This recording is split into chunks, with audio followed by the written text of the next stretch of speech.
Hello, good morning, everyone. Welcome to today's Saturday live stream, and we are going to get started here. Um, just few quick announcements. Just a reminder: Saturday, so next week, Saturday, March 14th, I'm going to be tabling at the Maryland Fly Fishing and Collectible Tackle Show, and come by, stop, say hello, and hang out. It looks like it's going to be a good show. There are quite a few vendors. It's going to be. It looks like it's going to be a bigger show than the past Thai Fest that I was at. But I guess that's a little bit to be expected. It is just a 1 day show, and it's going to be on the campus of Towson University in Towson, Maryland. Towson. Excuse me.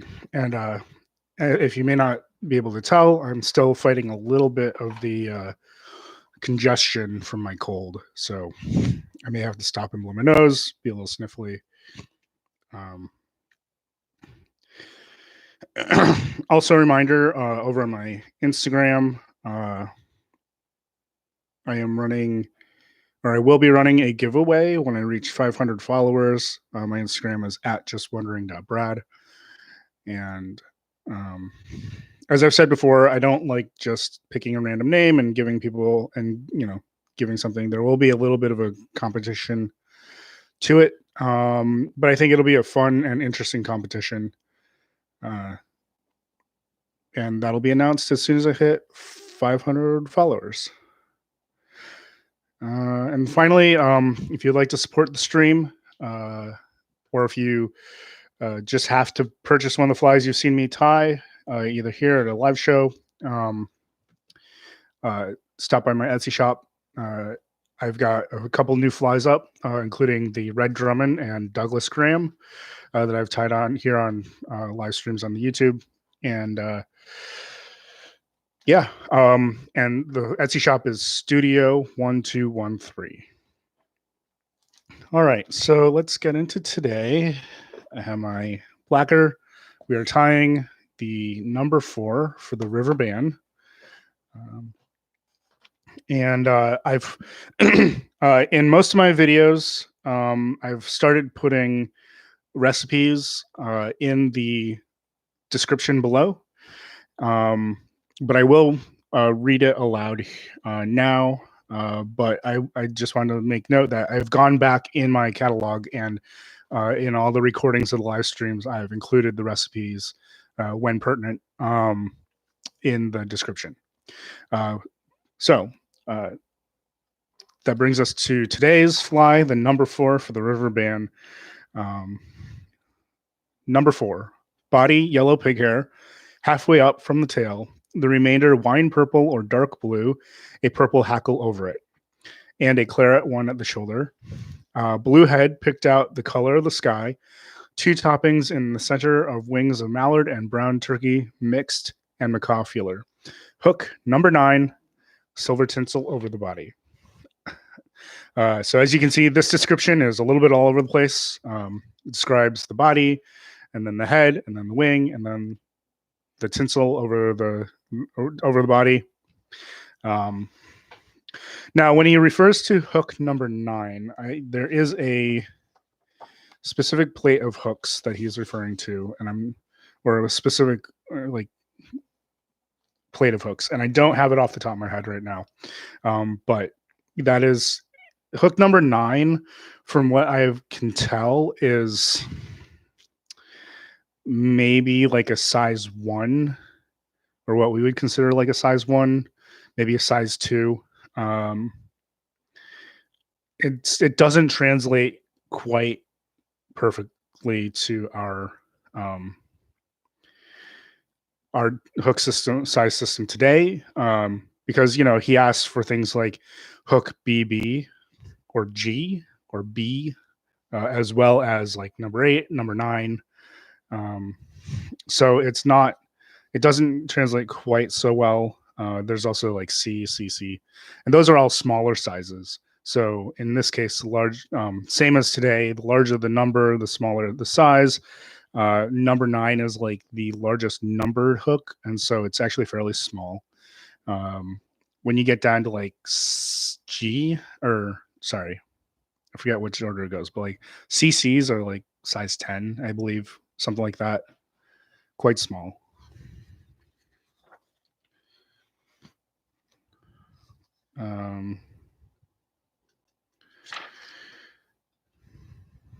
I should say number 9s are like the smallest called for numbered hooks called for like salmon flies. There are 2 different charts. There's one for trout and one for salmon. And it does make it a little bit confusing when reading the descriptions and trying to decide what size hook to tie on. This is another one of the Partridge or Redditch CS26, I believe this is the number.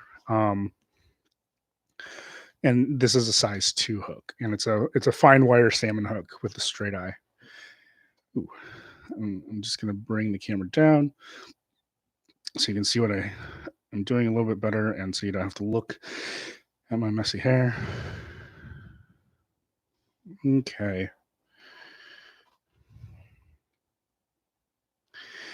All right, so it calls for a tail, but doesn't say what it is, and that usually means it's a topping tail. So I have a bunch of toppings here. Keep them in an Altoid tin. If I have to straighten toppings, I will take them off the head, off the crest, the head. I will take the crests off the head, the toppings, and I will straighten them, and then I will store them in an Altoid container, because one thing you don't want to do is you don't want to like put any kind of pressure on them, because they will conform to whatever container you put them in. So if you put them in an envelope and they're a little bit twisted, they'll conform to that twist even after you straighten them. So I put them in an Altoid container so that they can rattle around, but they won't be under any pressure to twist in a different direction or develop a twist. And one thing to notice about, for example, this crest that I'm going to use as a tail, use my bodkin, you can see how it's a little bit curved, like in this portion here. I want to flatten that out for this style of fly, and for the look that I'm going for. I kind of want to flatten it out, and I will grab an example.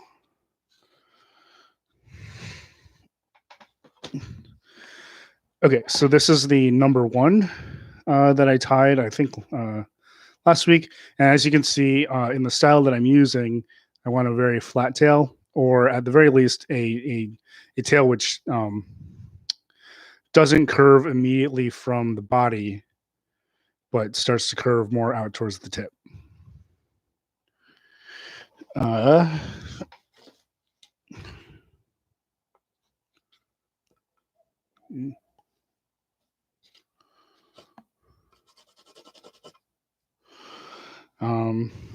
So with that,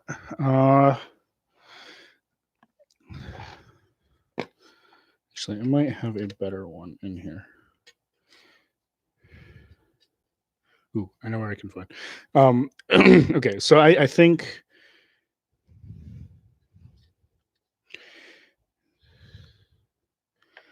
some of these are a little too curved, and I think so this one's about the right amount of curvature, but I think it's a little bit long for what I want it for. If you look at the tail, ideally, or at least for myself, if you look at the crest feather that I'm using for tails, the shorter crest feathers, they kind of have this like almost spade shape. One, I think that's elegant. 2, if you're using like tail veilings, this spade shape will help the tail veilings stay centered on the tail. But you'll notice that there's the yellow bit here, and then there's kind of the whiter, webbier portion down here. And I want to tie the tail in so that the thread wraps that tie the tail in occur somewhere in this white webby region. And that just helps. One, that's where the rachis is the softest. So when I flatten the rachis, it's easier. And two, because of the way I trim my tail to tie it on, excuse me, those white webby bits help catch the thread. And as I wrap the thread down it, the little stubby, like the nubbins of the web, help keep the tail from twisting on the hook. But I don't like any of these in here just now because they're a little too curved. They have a little too much curvature in them, and I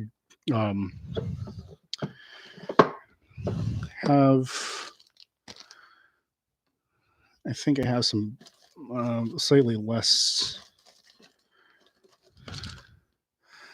So there's actually, if you're looking for some relatively flat crests for tying tails, one of the best places to look for them are on patches, like tippet patches. And right usually at the top end of the tippet, there's usually a couple of crest feathers that get left. And these are the crest feathers that come from the very like base of the neck of the pheasant and or base of the helmet, so to speak.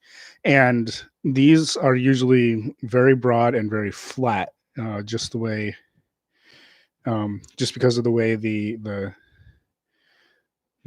tippets get packaged. I think I might have picked this one clean. I've got one more to look for, look through. I thought.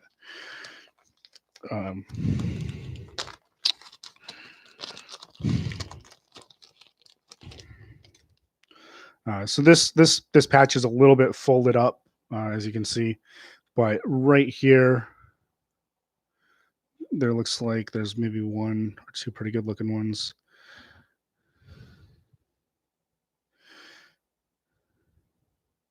I'm gonna try and pick one with lighter tips because the other crests that I have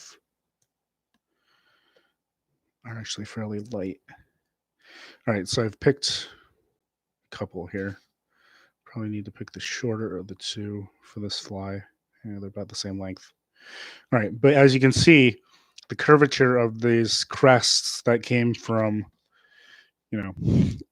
this upper portion of the tippet patch, very different curvature than the rest of the helmet. And this is kind of the curvature we're looking for in tying kind of a flatter tail. And these are just they're naturally straight, usually.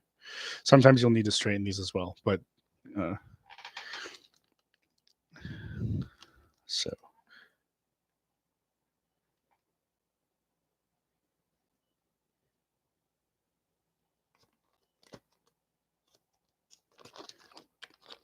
All right. So that's nice. All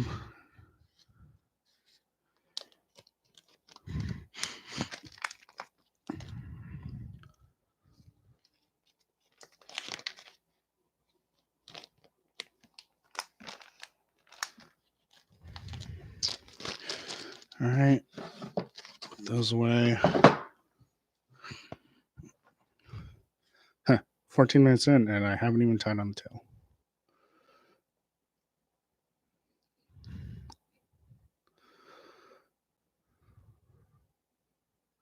All right, so to prep the feather, I'm going to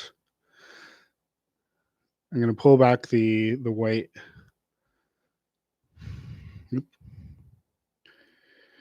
White web. I'm just going to try and pick a nice length. So how long do I want it to be? It's a little bit long. Probably want this to be as short as possible because this is a fairly long feather.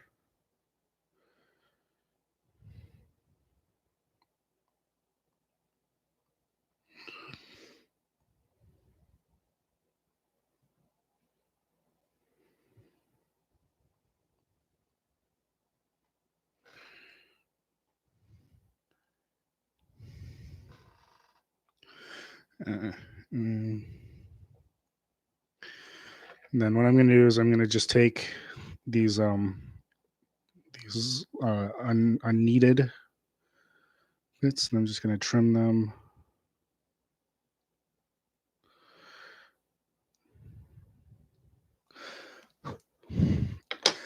And so I'm going to leave the stubble, and like I said, the stubble helps just helps the thread grip the tail, and it also helps keep the tail from twisting. That's still a pretty long tail. I actually try to go up another couple of barbs just to get tail as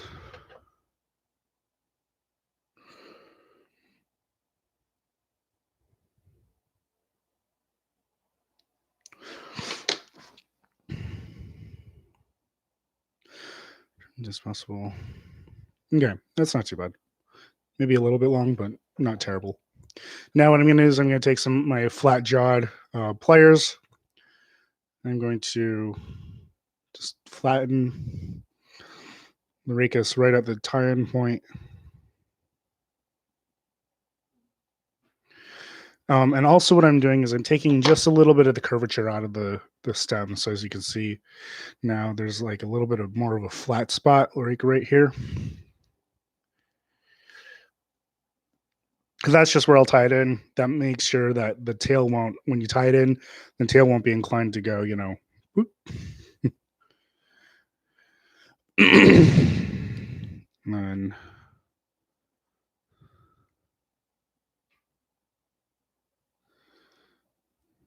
tie it in, just a couple of wraps. You make 2 wraps, and I'm going to stop. I'm just going to make sure it looks okay. Just adjust its position a little bit. Cool. Now I'm going to wax my thread as usual.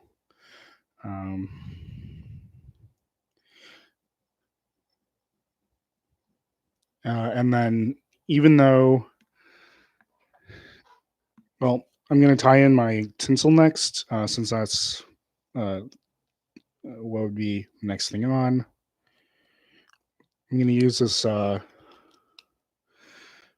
very nice vintage silver lace. Kind of can see it. It's this nice 3-strand tinsel. The recipe doesn't specify what kind of tinsel, but I like the lace and I like the vintage, so makes sense. And I'm just going to wind down.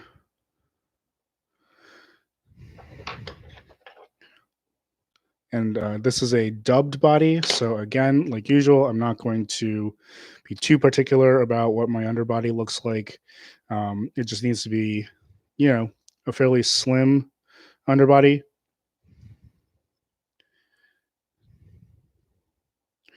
And I want to make sure that nothing twists around the hook shank as I tie. So as you can see, as I tie on, I'm going to tie down and I'm going to just make sure everything stays in place.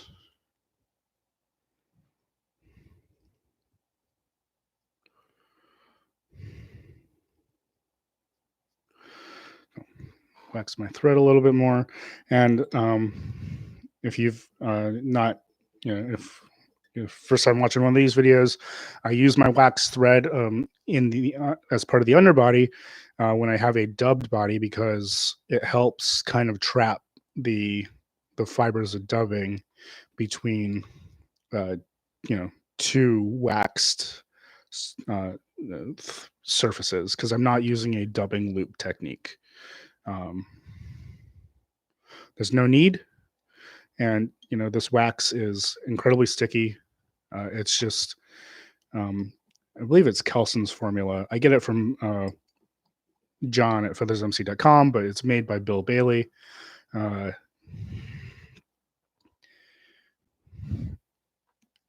Pretty straightforward. It's a great wax. Any kind of sticky wax We'll do the reason why I like this wax is that, and it's the black cobbler's wax. The reason why I like this wax is because it'll become tacky with body heat, but at room temperature, it's solid. So for, you know, these flies, which for the most part will be, presentation or display. It in a frame, they'll be at room temperature. They'll be like locked in. It's almost as good as super glue when it's, well, not super glue, but glue when it's not tacky. But when I need to tie it, I can make it tacky.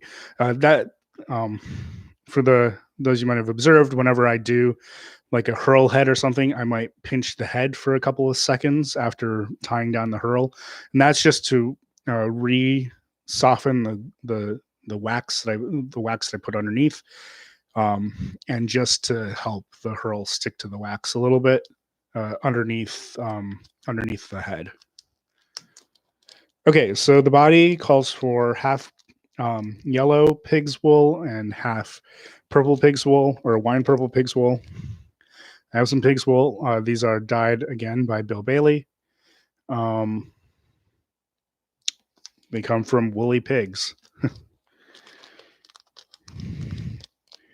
And I've seen okay, so one thing I might mention is that I've seen a couple of different interpretations for the body hackle for this fly. I've seen both interpretations where the hackle is wound over both sections of the body, so both the yellow half and the purple half. And I've also seen interpretations of the fly where the hackle is wound just over the purple half or dark blue half, depending on what you're using. Personally, I think I'm actually going to. I had a thought of thinking about this. I haven't, and I'm a little bit torn between two different approaches here. I think I might.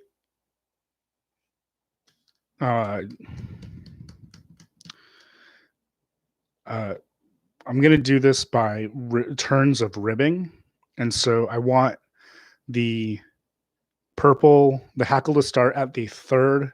So normally I would start in like a modern style. I would start the hackle at the second turn of ribbing, but because of the way that this fly is portioned half and half, I think I want the hackle to start at the third turn of ribbing, which means it will start just before the yellow ends, because I want that third turn of ribbing to cross the body at the boundary between the yellow and the purple. So I will dub most of the yellow, and then I will likely tie on the hackle right before the yellow ends.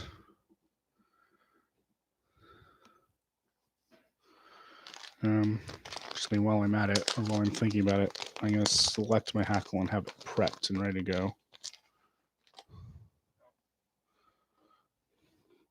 This is a size 2 hook, so I want a pretty skinny hackle. I just got this hackle in from John. It's a beautiful dark purple color. Show you a little bit here. It's kind of got that deep blue wine and deep purple and wine color, deep bluish sheen to it, but it's definitely purple. And these are actually fairly broad feathers, but I think actually this one will do for the body hackle. I'm guessing that these are actually probably close to like a size 3/0 type feather. And it's a little bit difficult to see here. Dark on dark. But yeah, I'm trying. I try to wear this shirt. So this particular shirt, you might have seen me wear it in a lot of my videos, and that's because I'm trying to wear a dark background for tying. But sometimes I realize sometimes that it's difficult to see dark materials against it. So let me know if I think in a couple of my earlier videos, I was wearing like an orangish sweater.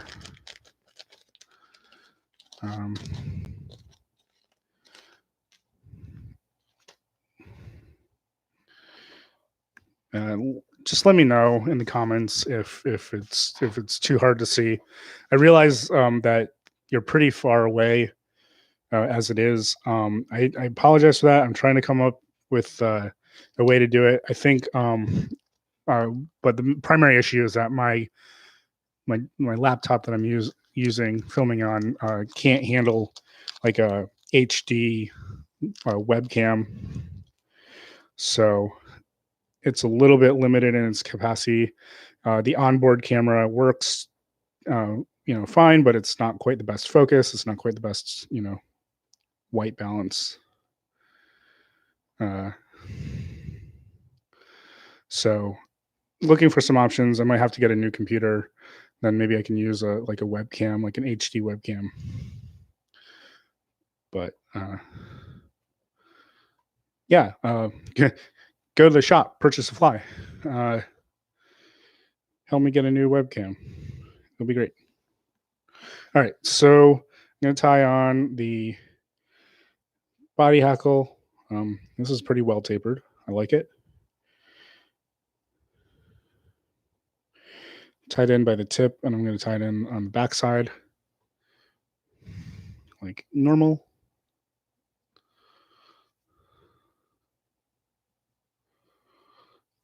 Tie it down with a few wraps of thread. Wax my thread. And I want like one turn more of yellow body.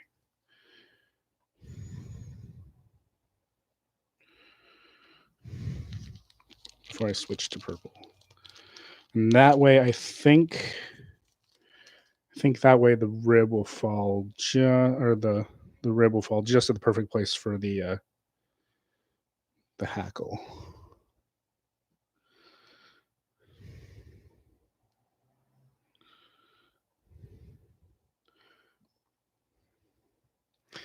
Again, I apologize for any breathing noises because I am getting over a little bit of a cold.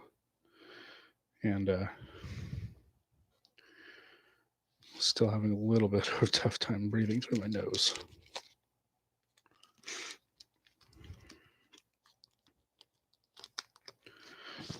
All right. On to the purple.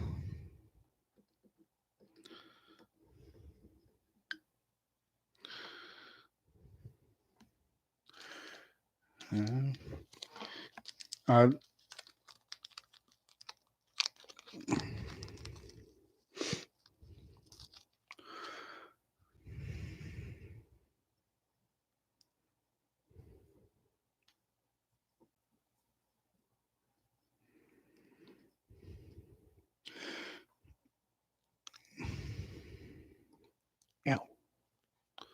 Stuck myself pretty good there.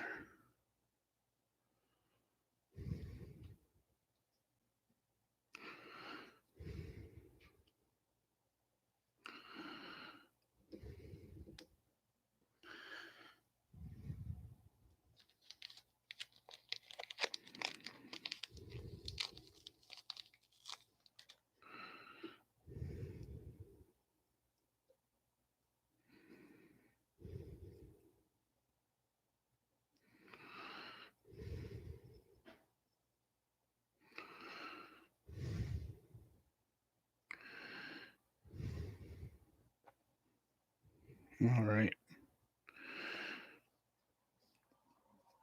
So yeah, that's a pretty nice body there. Then you can see the nice taper, nice cigar shape. Nice. What is it? I think it's what, a torpedo is the cigar shape. preferred. Anyway, so I'll wind the rib next, and again, I want 2 turns of the rib, and then in the yellow bit,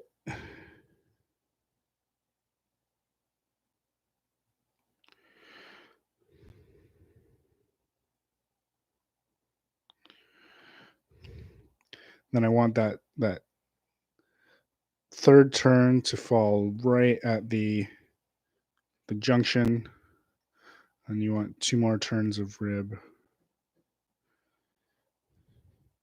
in the purple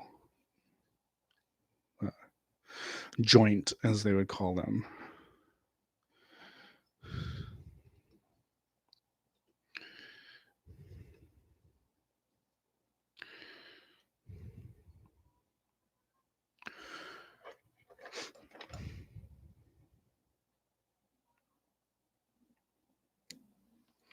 Okay.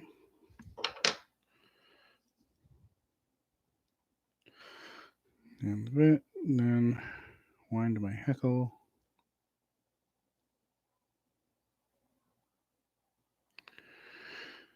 Just folding it on the fly.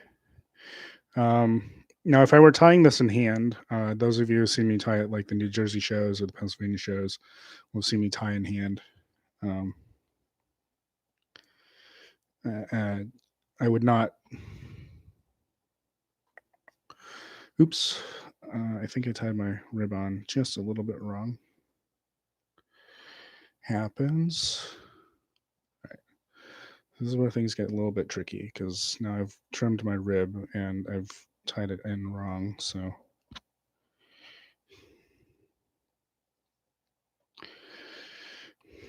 And what I did wrong is that second turn,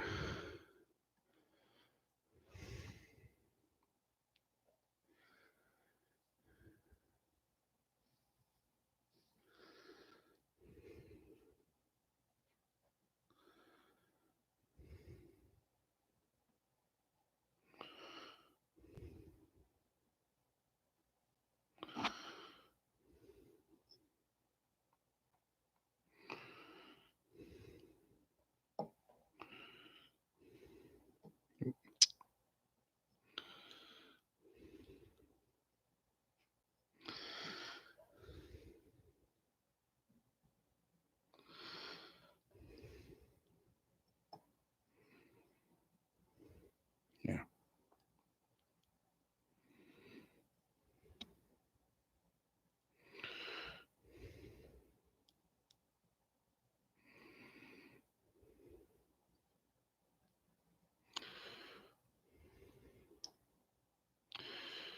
All right.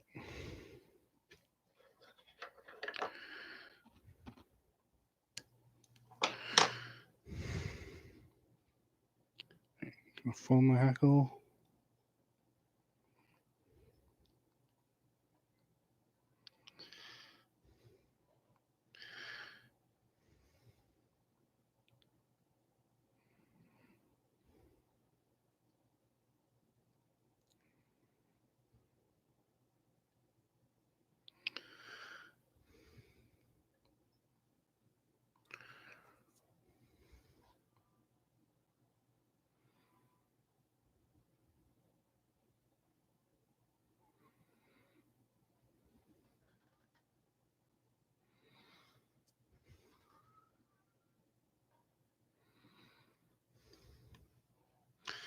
Let's see.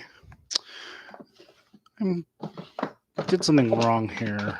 I'm not entirely certain what I did wrong.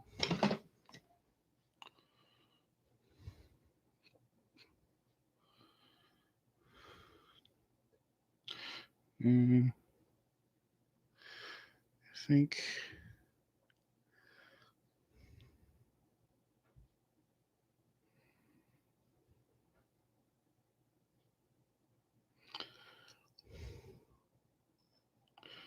There we go. I just had my third turn of rib occurring on the wrong side of the Hackle. And that just made it a little bit complicated.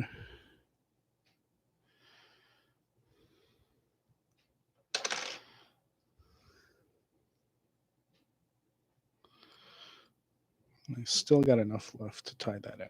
Excellent. Okay. Can be a little bit complicated thinking in 360 degrees. And I'm not the world's best spatial thinker. It's one of the reasons why I've developed a few just kind of general mantras. So, for example, if I'm tying in a couple of different ribs, one of the mantras is first on, last down. So the first thing you tie on, if you're doing multiple ribs, so the first thing you tie in, or the thing that you tie in closest to, as I would say, 6 o'clock on the hook, is the last thing you would wrap, and that would be the thing that ends up closest in the order of sequence of closest to the tail.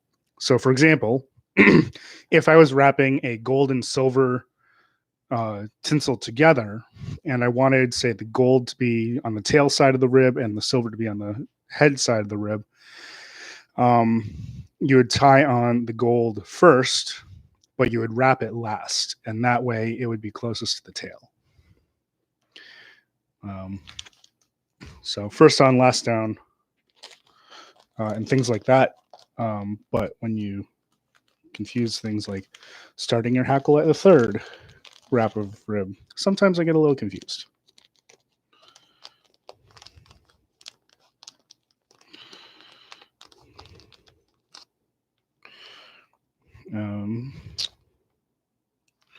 Sorry, I have purple hackles everywhere. All right, at the shoulder, or at the throat, as we would call it today, is a claret hackle. Kind of a nice red. This is more of a redder claret. You can get some pretty dark clarets, like a dark Irish claret, that are a little bit darker, a little bit more on the purple side. But I want to pick a nice feather that is approximately the same length barbs, just maybe a little bit longer than what I ended up with throat. And not too webby, as usual. And kind of part of the game is conserving my super narrow hackles for body hackles, because you always want, narrower hackles on the body.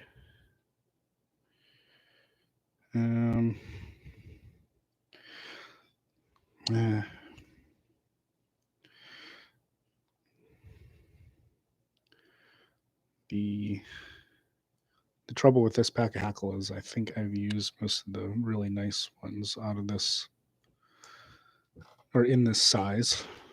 This is a pretty nice one.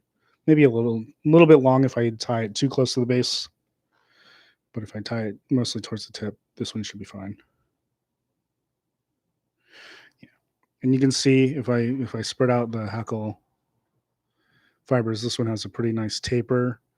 So this would actually make a pretty good body hackle for like a larger size hook, but I'm just going to tie it in as a throat, and I'm just going to try and use this portion right at the tip of the hackle.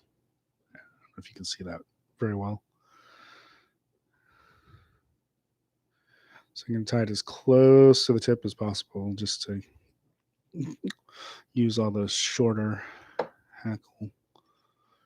And again, it goes on a couple turns. Whoops. Gotta wax my thread. If you have trouble, if you're tying in hackle by the tips, and you're having trouble with the hackle pulling out from under the thread wraps, wax your thread. That waxing your thread will virtually eliminate pulling out hackle.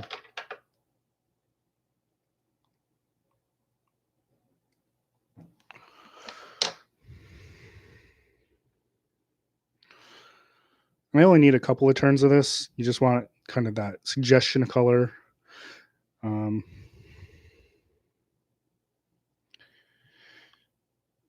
One of the things to remember is that the time period Most of the hackles, the neck hackles that they would have had, would actually be much smaller than even the Chinese or Indian neck hackles that we have today.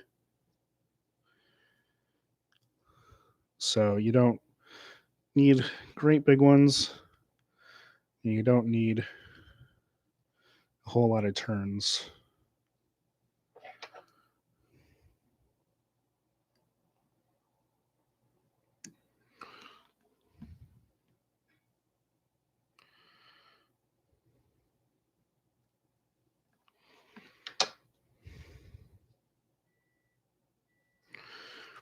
Okay.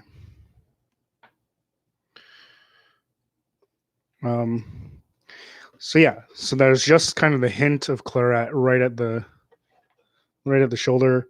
One thing I will say about using a lighter, just from a design standpoint, I prefer to use a darker hackle at the shoulder because it stands out a little bit better. You'll see it better, I think, in the Instagram photos, but the claret of the shoulder hackle just disappears against the darker body of this fly.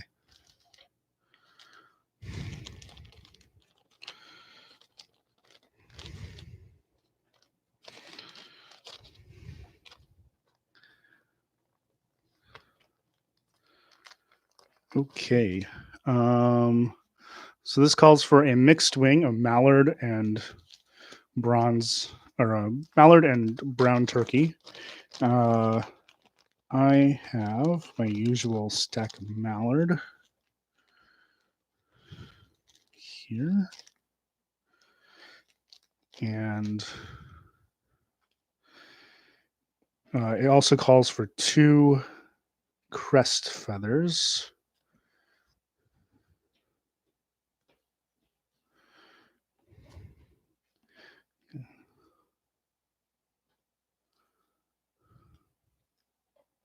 That's 2 lefts. Looking for a left and a right. I think this package has more rights than lefts, and that's not useful. Yeah, another left. Ah, this is another right. Or another right. Another left. I need another left. This is all rights, not left.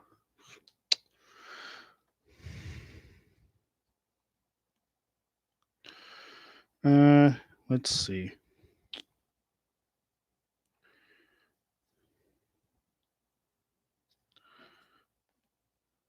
Just trying to find a little bit more of a color match here.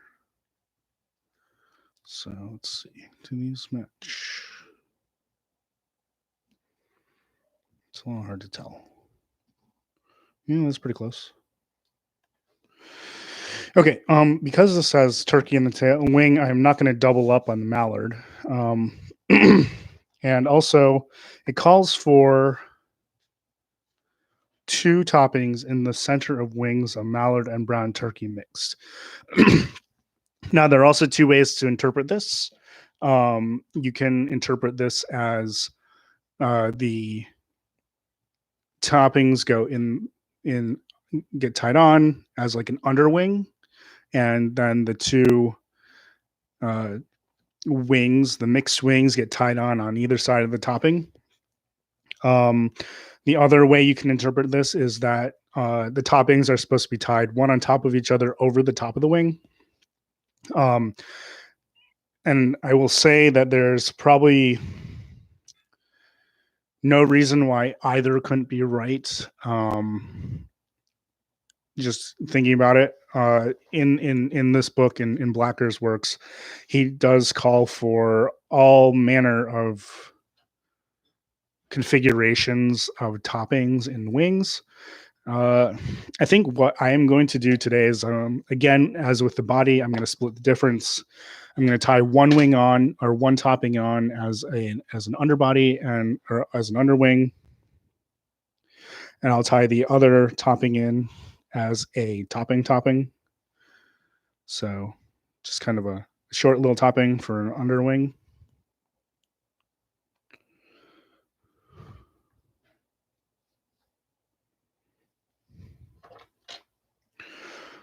and then another one that will go overall.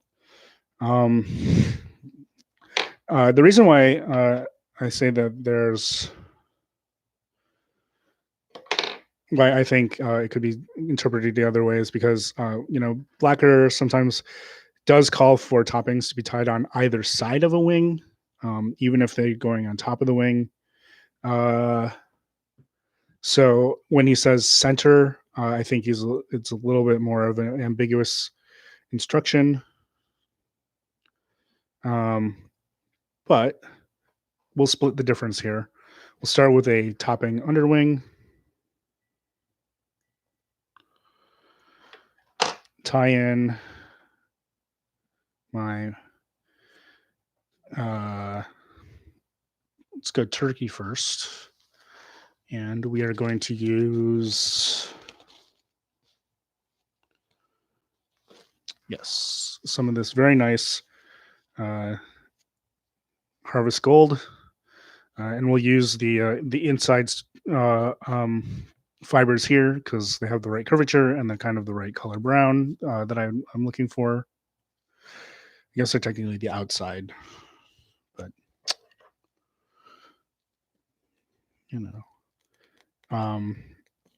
and we are going to probably do a fairly I don't think I want a very thick wing because it's also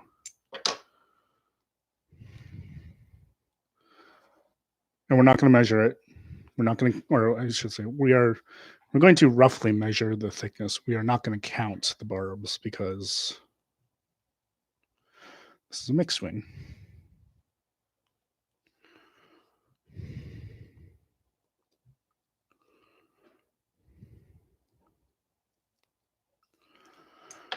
Okay, and then we're going to do the mixed wing stack, except because we have an underwing, we're going to kind of place the wings alongside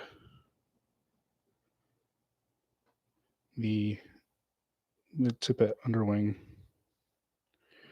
to tie them in instead of just doing the bundle.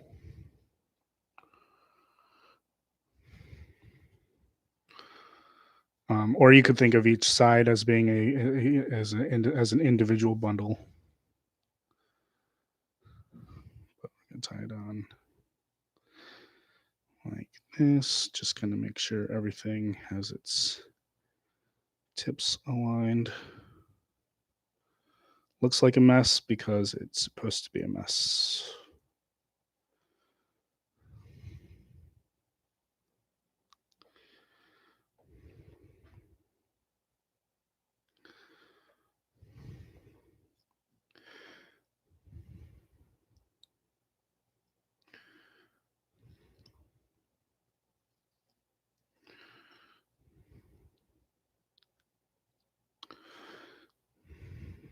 Cool.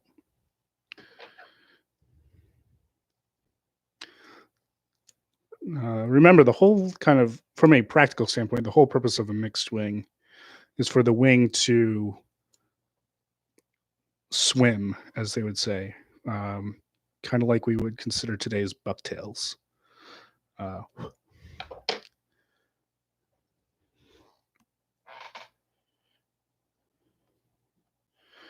So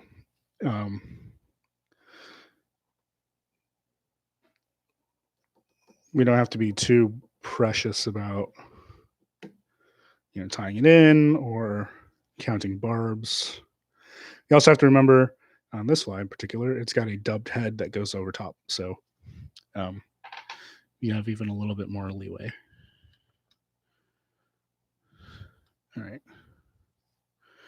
Finally, I'm gonna said splitting the difference. I'm gonna put a topping over top. Just gotta pick a nice one. Good curvature.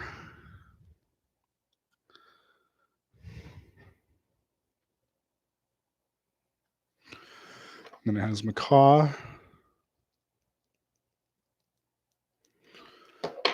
Macaw horns and a head, the color of the sky, or a blue blue head picked out.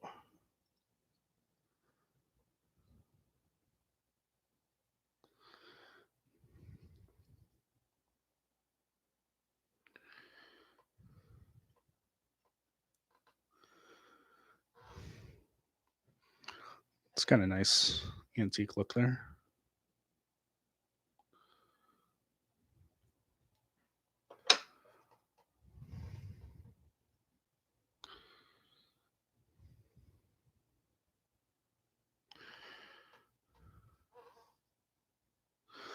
Okay. Blue and yellow macaw horns.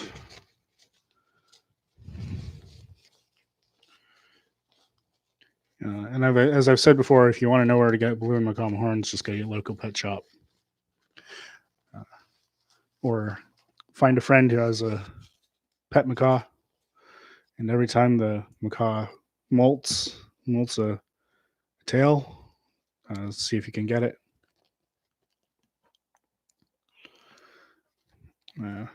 I have heard from friends and such that some pet shops are getting a little bit, getting a little bit savvy and starting to charge for their molted feathers. But I think most local pet shops would be just happy to get rid of them in a way that isn't wasting them.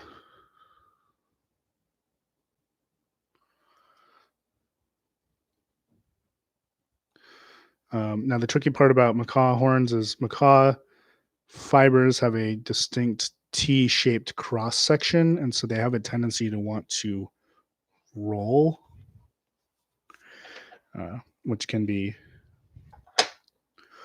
challenging when tying them in. But just a little bit of manhandling,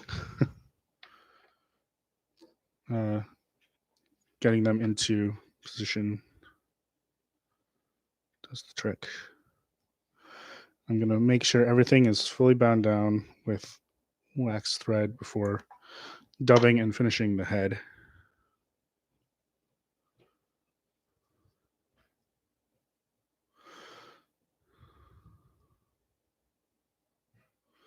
Cool.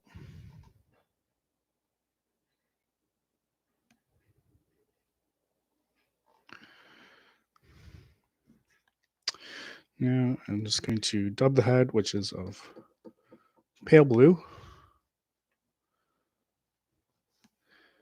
And I have this pale blue pig's wool. Just going to dub. Now, because it says it's picked out, I am going to dub this a little bit heavy.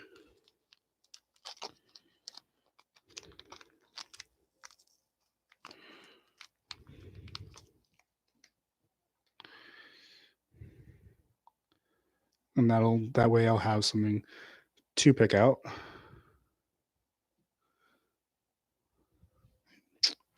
Getting some of the throat fibers.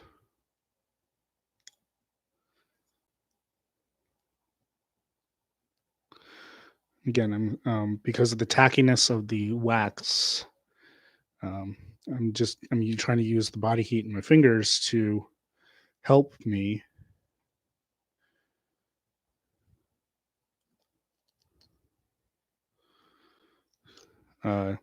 get the fibers to stick a little bit better. I'm just going to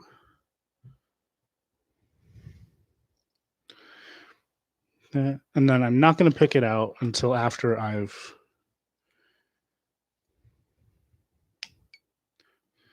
finished the head, so that way I don't get any head cement into the fibers.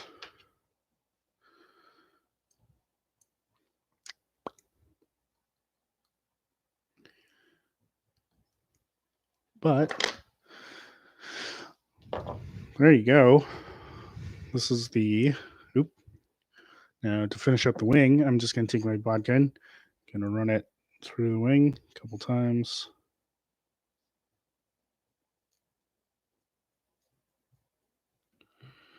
Just break up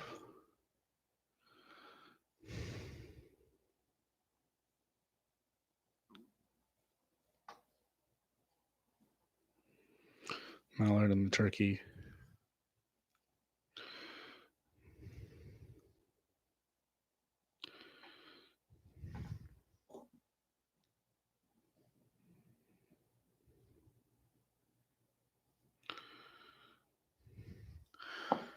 Just kind of pick out one of the horns here, buried in the wing.